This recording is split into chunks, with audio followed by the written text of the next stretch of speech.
We had a public information meeting, as well as we had sent out letters within a couple of kilometers to, I think it was, we did 2 rounds of about 1,700 letters to people in and around the route. And so far, a lot of the feedback that we had actually received, we had a northern route and a southern route proposed. And the southern route, which was the alternate route, passed through the Andreas Provincial Park. And we did get some feedback from people that they were wondering if we could consider a northern route. And so we did take another look at that, as well as for technical reasons. And if you want to share the screen, I can pull up that map, and we can speak to that. But primarily, based on a lot of the feedback that we received, and because there was going to be less tree trimming, and for environmental reasons, as well as public feedback, we have now proposed that we could switch it to the northern route, which I think would be positive for a lot of people. And so that has been a change since we had our last meeting. As you can see on the proposed northern route, if everyone can take a look at that on the screen, initially, as I'd mentioned, we were proposing the southern route. So we had actually submitted a project description to the Department of the Environment, as well as indicating that we now had a northern route preference. And so that is a development since our last meeting. We had basically not seen an issue with either route, but it was interesting just to, a number of people that had commented to us about the tree trimming and the straight, I guess the straightness of this route as well. So, it's certainly a very important project for our customers in the area. And maybe I'll see if Enrique and Ken and Mark, if there's anything that you might like to update regarding our route options. Yeah, I'll just comment, I guess, that, there's many different options to get from point A to point B, and we had selected 2 based on, the cost and the environmental impact, and two that seemed to shine brighter than the rest. And the southern route was our original preference for technical reasons, for the possibility of needing future substations to support load in that area. But since then, when we get into the details, when we're looking at the impact of tree trimming, the impact of the environment, and where we go in close proximity to natural areas, and also the cost of building it, the northern route started to show a lot of promise. And it also, as Kim mentioned, there's a lot of people that have preference to go there. And we did in the past have a transmission line along the majority of this route before. So we would just be reestablishing, what was previously there. The northern route, as you can see on the map, from a construction point of view, is probably, a lot easier to build with a lot less turns and angles. And, as far as, proximity to homes and things like that, it did show that it was a preference once we get into the details. I don't know if anybody's got any questions on that.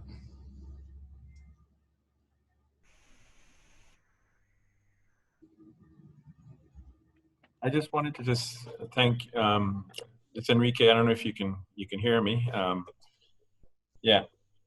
So for those of you that weren't on the last call, so I'm the Vice President of Customer Service, and so one of our roles is one of my responsibilities is operations. So this team that's with us today, put together these route options. And the reason we are looking at this project in the first instance is because of the need to build a substation, in the area. And we selected Clyde River. This load that's currently being fed, our customers are currently being fed from West Royalty.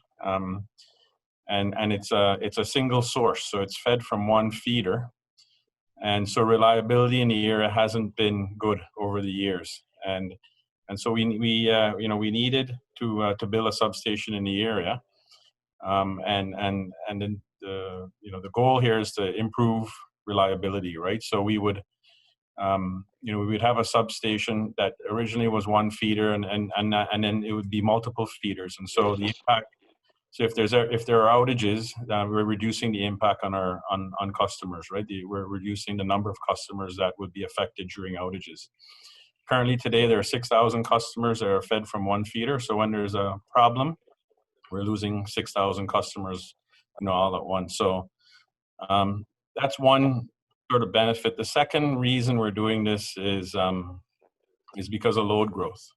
So our substation in West Royalty is becoming overloaded, and so adding this additional capacity in the area would reduce the load in West Royalty.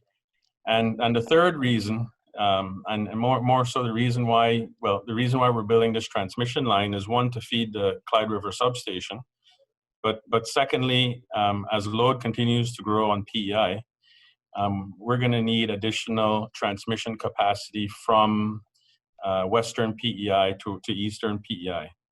And so we currently have two 138 kV transmission lines that run from Bedek to West Royalty.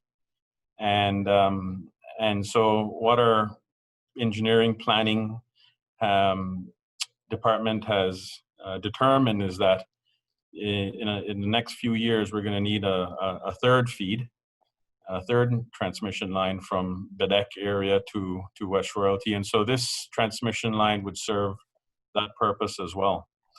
So there are multiple reasons why this project is really important to us. Kim, mentioned a lot of it, and I just wanted to just reiterate that. From my perspective, I really think that our group has done a really good job of looking at all the options, and has weighed out all the sort of pros and cons and of the project. And when we met with the community a few months ago and proposed these two routes, they gave some really good feedback, and we're very familiar with the area, and so when we submitted our project description to the Department of Environment, we actually changed our preference from, as Kim mentioned, from the southern route to the northern route, and Ken outlined some of the benefits of doing that as well. So so if there are any questions, we have a team of people here that can answer any of your questions, and if we can't, we'll get back to you. But I wanted to thank you for arranging this meeting for us to discuss the purpose of the project and any details you wish to discuss. So thank you. Thank you, Enrique. So I shared my screen, but I'm not sure if everybody can see it or not. You see the different feeder locations on a map there, or? Yes. Yeah, Ken, it's Mark here, and I can see it from my end here. And basically what it's showing with the feeders is you can see what's going to remain coming from the West Royalty substation. Will remain in West Royalty is significantly smaller than what it's feeding now. And with the three feeders, that will significantly reduce the number of customers that are affected when we have an outage on a feeder, going from 6,000. I don't have the numbers in front of me in terms of what's going to be on each one of these feeders. Maybe you know that off the top of your head, Ken. But not off the top of my head, but one of the big advantages here is that we're also creating a second feed to the whole area over, in the the Rocky Point, Argyle Shore, Cumberland area this year that'll be fed from this new substation. So it'll not only give us a reduction in the number of customers per feeder, but it'll give us backup opportunities. So for planned maintenance or for during storms, there's ways of getting additional customers on where we didn't have that before. So.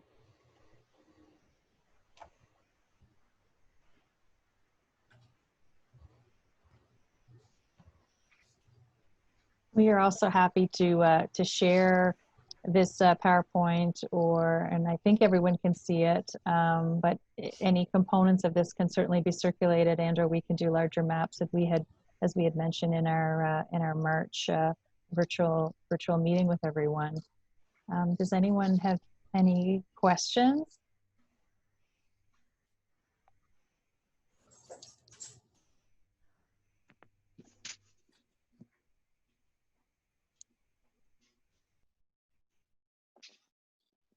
And I can keep checking the chat box if anyone would like to go into the chat box as well.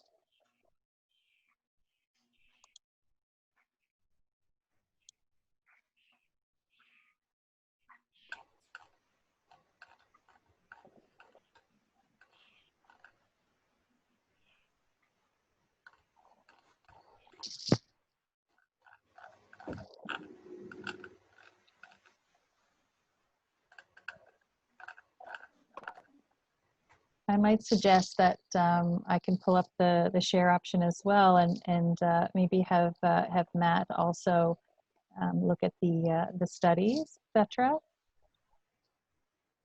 We want to advance that, Ken, or I can hop Yeah, into. I can. There it is.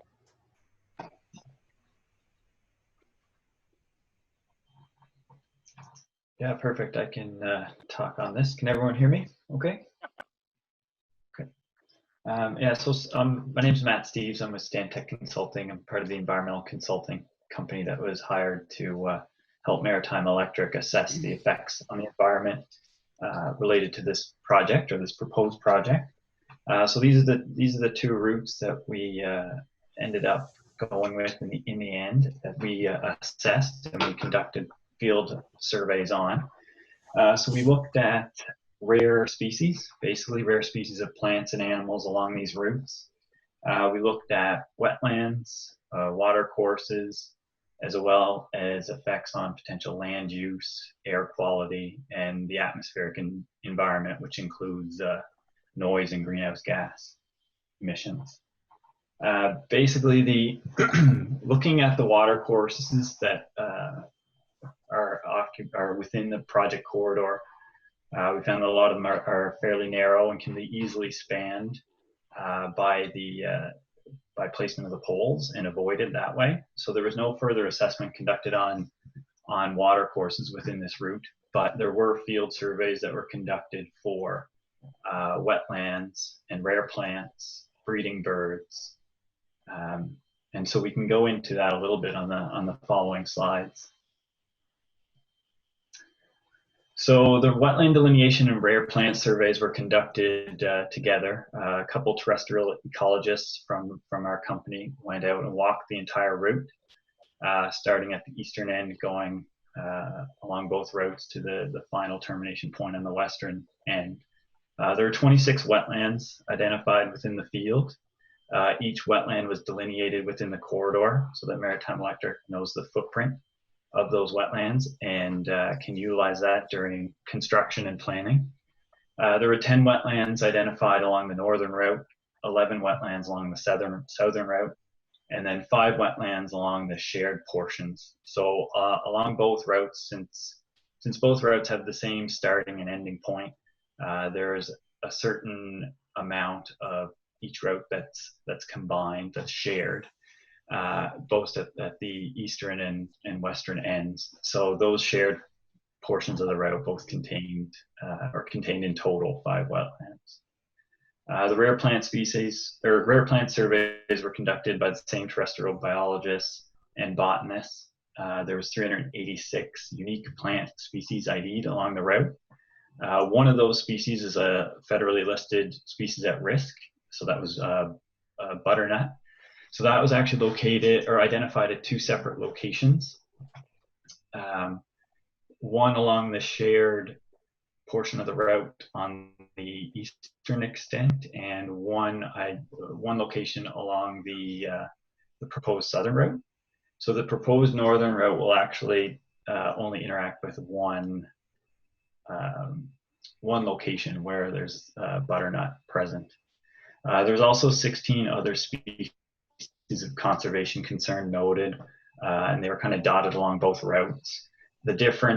Our difference in definition, I guess, between species at risk and species of conservation concern are species at risk are those species that have been formally identified and formally protected either under the federal or provincial Species at Risk Acts, where the species of conservation concern are species that are rare on PEI but not endangered. So there's no formal protection, but if there's a significant decline in the future of those species, then they may be designated as species at risk in the future. So we like to highlight those for these projects where construction's going to occur over a relatively short duration. It's not as big of an issue, but for larger projects that might span over multiple years, there's potential for the species to be redesignated over the duration of the project. So we can go on to the next slide. So the second field survey that was conducted for this project were breeding bird surveys. So those were conducted during the peak breeding season on PEI back in June 2019. There were 83 survey locations that were spread amongst both routes. These were locations where the terrestrial ecologists went out and listened and observed for bird species, whether or not they were rare or common. There were 59 species identified during these surveys. 2 of those species were species at risk, Canada warbler and barn swallow. The Canada warbler was identified on 2 locations, one at the combined route section on the western end and one along the northern route. Both of those observations were associated with wetland habitats, which will be avoided as part of the project construction. The second species was a barn swallow. So the barn swallow observed was what we call like a flyover or flyby. So it was a species, an observation that occurred and was not the animal or the bird at the time was not exhibiting any breeding or nesting traits. They were present along the route, but it's unlikely that they would have be spending a significant amount of their time along the route. We also conducted or asked for assistance in conducting a search of existing data, and that was conducted through the Atlantic Canadian Data Conservation Center, and they identified 7 other species that may be species at risk that may be present along the route. So those species may be present, but they were not observed at the time of our surveys.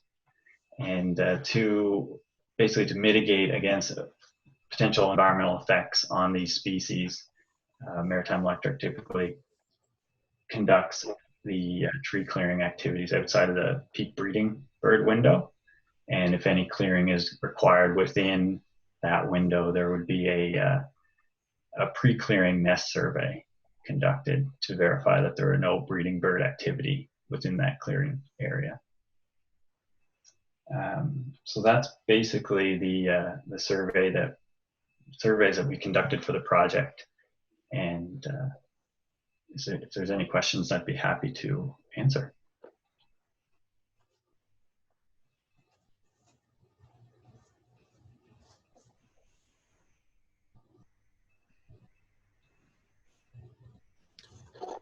Okay, maybe nobody's got any questions for Matt.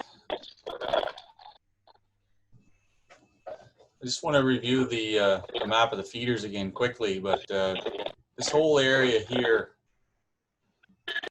is currently part of one West Rowley feeder and fed out of West Rowley. will be divided up into 3 additional feeders. And one of the big changes is this here whole peninsula area across the West River will actually be fed. You know, it's currently fed across the Dunedin Bridge. It'll also have an additional feed across the West River Bridge by the end of this summer. And that's the way we're going to have an opportunity to back up this whole area. So anybody that lives on this whole peninsula, right around from Afton, Rocky Point, Cumberland, and all the way around Argyle Shore area, will benefit from these 2 projects combined. They'll be fed from different circuits of the Clyde River sub. So if we had a problem with one circuit, we have an option to put those customers onto the other, create open points, and reduce the amount of outages whenever there's an event. So that's an option we never really had before, because we only had the 1 feed going across the river. So it's a big advantage. Additionally, we've got this whole area up in Kelly's Cross and South Melville area that was a significant distance from West Royalty, that, you know, saw lots of faults on the line due to anything from a squirrel, a bird, or a tree. And anybody along the way would be experiencing short outages to deal with that. So now we're dividing up the customers and also the distance of the lines to several feeders, and reducing the opportunity for that to happen and increasing the reliability of the lines.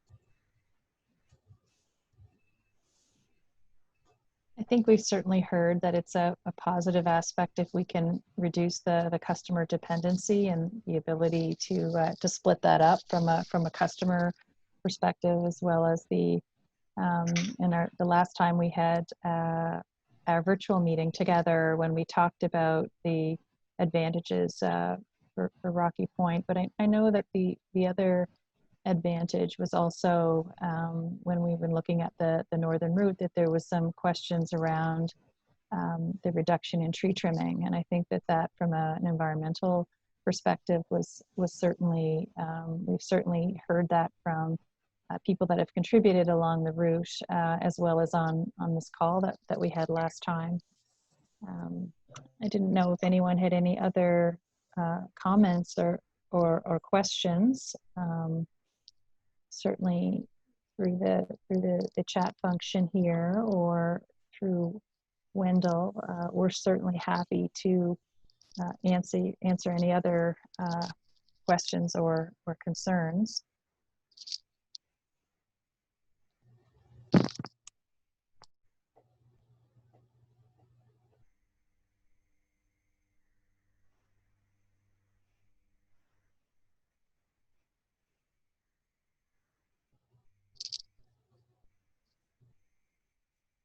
So maybe not seeing any at this stage. As I had mentioned earlier at the beginning of our discussion, that we continue to provide information to customers along the route, and we are very, very thankful for the opportunity to speak with you. This is probably one of our first virtual community meetings as well, so we very much hope that you and your families are doing well. It's been a really challenging time for everyone with being in the midst of this pandemic and what may hold for our future. So we really appreciate the time that you spent with our first meeting, and as well on the call today. We were really hoping to get as many comments as possible by June 30th, because even though there has been certainly some delays and challenges with COVID, we're certainly really trying to have this project completed in the time frame that we feel could best serve our customers. So while it's a multi-year project, we were really hoping to begin as much as we could in 2020. So we have filed a project description with the Department of Environment, Water, and Climate Change. And we did mail out a package to people along the route. I mean, we would have loved to have had another public meeting. When we look at the substation component, that could be about a 12 to 18 month phase of construction, and then the transmission line could be up to a multi-year. So we were really hoping that if there is any comments or feedback, that we could hear some of those as soon as possible. We would be very appreciative of that. And we're very thankful for the opportunity to have the discussion and once again talk about our proposed project. So just wanted to thank you and open it up if anyone else had anything else to comment on from our group. Or